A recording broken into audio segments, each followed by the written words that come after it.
Ladies and gentlemen, welcome back to the channel, and it's finally time to take a look at the new anti-cheat changes coming to Call of Duty. I don't think it's a secret that a huge reason why so many people have moved on from the series is the blatant and rampant amount of cheating that's been going on over the course of the past couple of years. Whether we're talking about ranked play, Warzone, or even the traditional multiplayer, hacking and cheating have been on the rise as of late, and seemingly Activision has been doing nothing about it. In the past, they claimed that major updates will be coming to the anti-cheat system with Season 3, and today they released a blog post detailing that, but let me give you guys a bit of a spoiler warning. The entire blog post, while there is some interesting stuff in there, is pretty much lip service and can be summarized as, trust us bro, it's gonna work this time, we promise. So I'll put a link to the full blog post down there in the description if you guys want to check it out for yourselves, but like I said, there is some interesting stuff in there because for starters, they finally, after all these years, acknowledge the Shadowbans system and how that works, and they also acknowledge for the first time ever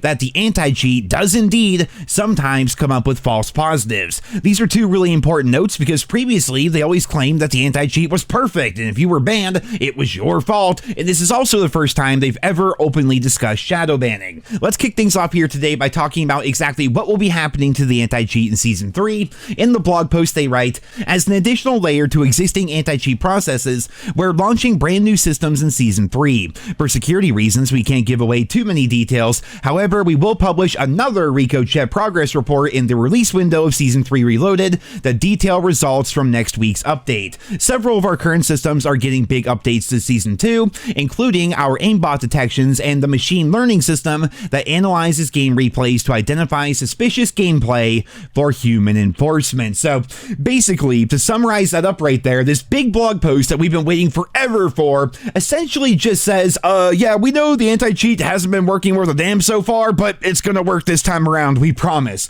They claim that aimbot will be better detected and their AI machine learning will be better at identifying suspicious gameplay, and they claim that humans will be the ones that enforce the penalties to cheating within COD, but given their track record, they're going to have to actually prove to us that these changes actually do anything. It's mind-blowing that a game as big as Call of Duty, which is backed by Activision and Microsoft, who have trillions of dollars at their disposal, can't have a functioning anti-cheat. Like, why is this such a problem in COD when it's not nearly as big a problem in other games? Like, every online game ever has cheaters, but for some reason Call of Duty has been especially inept at being able to do anything about it. We always hear that it's the PC players who are the bad actors, but has anybody realized that Call of Duty is owned by the company that creates the operating system that the game runs on? Like, I'm no expert when it comes to this kind of stuff, but I will say from the outside looking in, it's a terrible look when Microsoft, who make and maintain Windows, own Call of Duty and the game is full of hackers and cheaters using tools that were created on Microsoft's platforms, right? PC will always be the place where the most problems stem from, but according to Activision, it's actually the console players who think they run into the most cheaters. In the blog post today, they claim that over 60% of the reports that they get for cheating in Warzone are made against console players. Now, don't get me wrong, it is possible to cheat on console, but when compared to PC, the number of people cheating on Xbox or PlayStation is a tiny fraction, right? Basically, what this means is a lot of the time, reporting means nothing, and it does nothing here within the COD franchise. If over 60% of the reports are against people on console, this means that most of the people making the reports are doing so because they're mad or maybe just plain stupid. Like, hey, that guy killed me, nobody can kill me, I'm amazing at this game, I'm reporting him, he must be cheating, you know? And when enough people are doing that, it causes all sorts of issues within the system itself. This may very well be the reason why we see so many people claiming that they're being shadow banned. It may also be part of the reason why so many people get comms banned, even though they claim they don't really say anything outlandish, and it may also be why the actual cheaters are able to fly under the radar so well. If everybody is constantly reporting each other for no reason, it likely slows down the system and muddies the waters overall. In an effort to combat this, however, Activision decided they're going to make updates to the kill cam so that players can more accurately see why they died instead of just always assuming it was somebody cheating. Kill cams already show your attacker and how many times they hit you and things like that, but with Season 3, they're also going to show what you were affected by, things such as not using a suppressed weapon, if you were live pinged, maybe if you were on the UAV. That's going to be right there in your kill cam from now on, and apparently, in the future, kill cams are going to be updated with even more things like perks and attachments and field upgrades and everything else, and while it is very fun, believe me it is, to poke fun at Activision most of the time, I do genuinely think this is a good update. Like, more information when displayed in an easy to understand way is only a positive thing for the franchise, so good on them for that, though sadly, I don't think it's going to help the core problems that they have with people falsely reporting. If there's one thing I know, it's that everybody thinks they are amazing at Call of Duty, and this is partly not their fault. It's partly due to skill-based matchmaking gaslighting players into thinking they're amazing because they're always kept within their own skill bracket and their matchmaking is completely manipulated, but it's also due to the fact that egos tend to run high in a video game like COD, and there's no penalty for falsely reporting people. If you completely shit on another player, they're likely going to report you, and as we've learned over the years, this eventually results in players being shadow banned, so let's go ahead and take a look at that next. For the first time ever, Activision has acknowledged that shadow banning is a thing, right? And they wrote all of this up here in their blog post explaining how it works and everything, and instead of reading it all out loud, instead I figured I would just summarize it for you guys to save time. Basically how this works is if you're getting reported a bunch, or if they detect suspicious activity on your account, they're going to put you into what they call limited matchmaking lobbies, which the community calls being shadow banned. What this means is you will only be matched from there on out with other people who have also been flagged for suspicious activity while Activision goes through and reviews your account. There are multiple ways to be flagged for a shadow ban, including major changes to your account's behavior, or maybe if you have a brand new account and you're putting up crazy stats right away, as well as some other outliers. They don't go into crazy detail, of course, and they do not specifically mention reports coming in from other players, but that would obviously also be a major part of this system.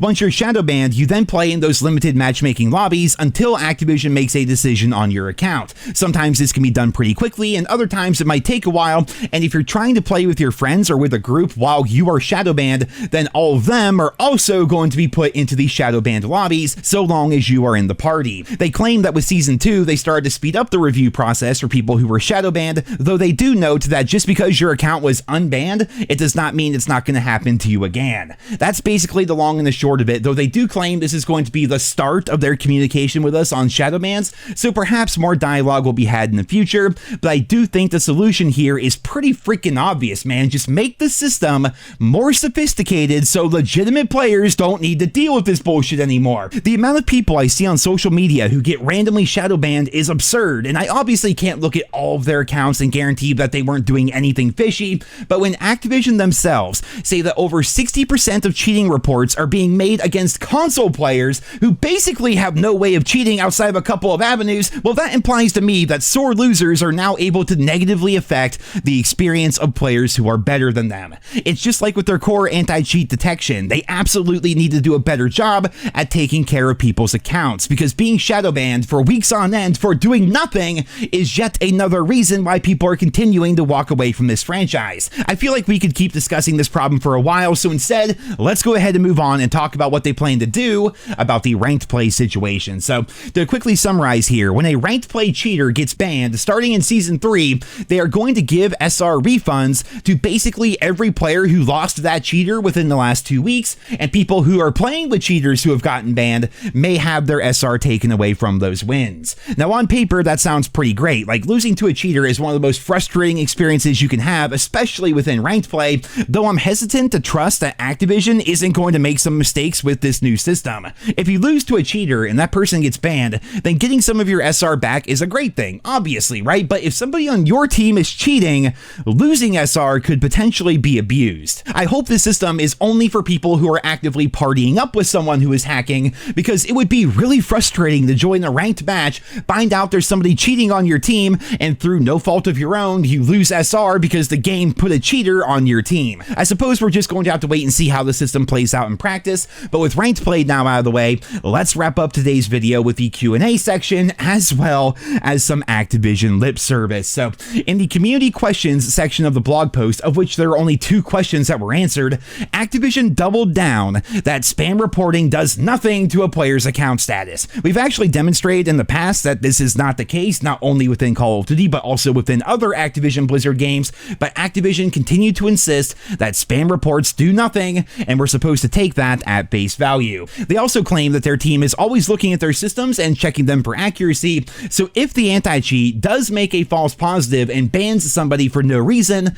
then that person will eventually be unbanned. I think that last part there is really interesting because it acknowledges for the first time ever that yes, indeed, people can be banned for no reason here within the COD franchise. Whether we're talking about a full-blown account suspension or the thousands and thousands of people who are being Shadowbans, they at the very least have finally acknowledged that the system is not perfect, which I suppose is a really good step in the right direction. It seems like in the past they would just claim that the system is flawless, but now that they acknowledge that there are indeed a lot of issues at hand, that is the first step in getting those issues resolved, so that's some pretty good news right there. And finally, ladies and gentlemen, let's go ahead and take a look at how amazing Team Ricochet has actually been this year. Over 20 cheat makers and dozens of cheat resellers have been put out of business since Black Ops 6 dropped, and over 228,000 players have been banned since the release of the game. I'm not sure if they realize this, but these are not numbers you should be proud of. 228,000 cheaters?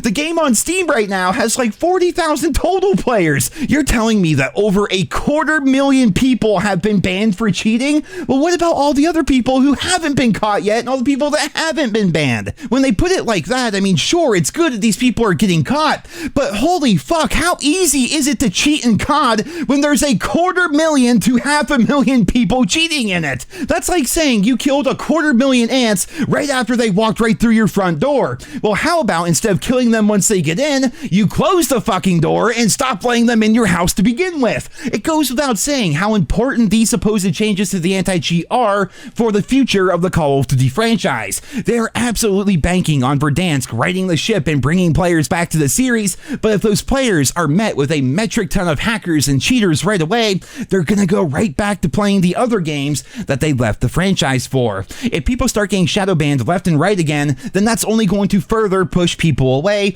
so I truly hope that what we read today wasn't all just a bunch of lip service, and rather Call of Duty will finally stop being known as the game where everybody cheats to get their kills. We are now 5 days away from the launch of Season 3 for multiplayer and 6 days away from the launch of Season 3 for Warzone, so I suppose, as always, ladies and gentlemen, time will tell, and it's going to be really interesting to watch all this unfold, so as always, I'll be here with you guys every step of the way as we learn more and as more stories come out, so be sure to sub to the channel if you guys haven't already. I hope you all enjoyed this video here today. Leave your thoughts and feedback on the supposed anti-cheat updates down there in the comments. Thank you all so much for listening and for your continued support of my channel, and I hope you guys all have a wonderful day.